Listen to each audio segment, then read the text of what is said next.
ಕಾರ್ಕಳ ನಗರದಲ್ಲಿ ದೀಪಾವಳಿ ಹಬ್ಬದ ಸಿದ್ಧತೆ ನಡೆದಿದೆ. ನಗರದ ಮುಖ್ಯಪೇಟೆ, ಬಸ್ ನಿಲ್ದಾಣ ಮುಂತಾದ ಕಡೆಗಳಲ್ಲಿ ವ್ಯಾಪಾರ ವಹಿವಾಟು ನಡೀತಾ ಇದೆ. ಹೂವು ಹಣ್ಣು ಮಾರಾಟದ ತಾತ್ಕಾಲಿಕ ಅಂಗಡಿಗಳು ತಲೆ ಎತ್ತಿವೆ. ಕೊರೋನಾ ಹಿನ್ನೆಲೆಯಲ್ಲಿ ಹೂವಿನ ಬೆಲೆ ದುಪ್ಪಟ್ಟಾಗಿದ್ದು, ಗ್ರಾಹಕರು ಹಬ್ಬಕ್ಕೆ ಹೂ ಖರೀದಿಸಲು ಹಿಂದೇಟು ಹಾಕ್ತಾ ಇದ್ದಾರೆ ಎಂದು ಹೂವಿನ ವ್ಯಾಪಾರಿಗಳು ಹೇಳಿದರು.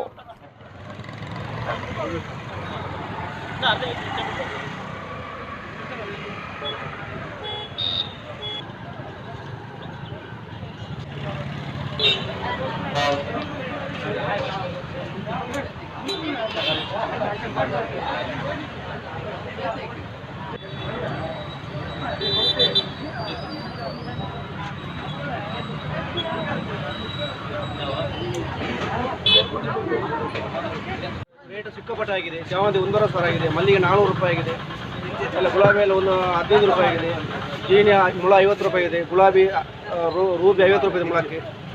ರೇಟ್ ಸಿಕ್ಕಾಪಟ್ಟಾಗಿದೆ ಈ ಸಲ. ಗೊಂಡೆ ಮಾರಿಗೆ 150 ರೂಪಾಯಿ ಆಗಿದೆ, 80 ರೂಪಾಯಿ ಇರ್ತದೆ, 150 ರೂಪಾಯಿ ಇದೆ ಮಾರಿಗೆಲ್ಲ. ಈ ಕೊರೋನಾ ಬಗ್ಗೆ ಅಂದರೆ ರೇಟ್ ಜಾಸ್ತಿ ಆಗಿದೆ. ಕಸ್ಟಮರ್ಸ್ ಹೇಗಿದ್ದಾರೆ? ಕಸ್ಟಮರ್ ಎಂದಿನಂತ ಇದ್ದಾರೆ, ಕಸ್ಟಮರ್ ಎಂದಿನಂತ ಇದ್ದಾರೆ. ಹೂ ಮಾತ್ರ ದುಬಾರಿ ಆಗಿದೆ ರೇಟ್. ಸಿಕ್ಕಾಪಟ್ಟೆ ರೇಟ್ ಜಾಸ್ತಿ ಆಗಿದೆ ಈ ಸಲ. ರೇಟ್ ನಮಗಿದೆ ಜಾಸ್ತಿ, 1 ಡಬಲ್ ಆಗಿದೆ. ಗಿರಾಕಿಗಳು ರೇಟಿನ ಬಗ್ಗೆ ಮಾತಾಡ್ತಾರೆ. ಕೊರೋನಾ ಬಗ್ಗೆ ಹಣ ಇಲ್ಲ, ಈ ಸಲ ರೇಟ್ ಜಾಸ್ತಿ ಆಗಿದೆ. ಹಣ ಇಲ್ಲದ ಕಾರಣ ಹೂವು ತಗೊಳ್ಳಿಕ್ಕೆ ಕಷ್ಟ ಆಗೋದಿಲ್ಲ. 300 ರೂಪಾಯಿ ಹೂವು ತಗೊಳ್ಳೋರು 150 ರೂಪಾಯಿ ತಗೊಳ್ತಾರೆ.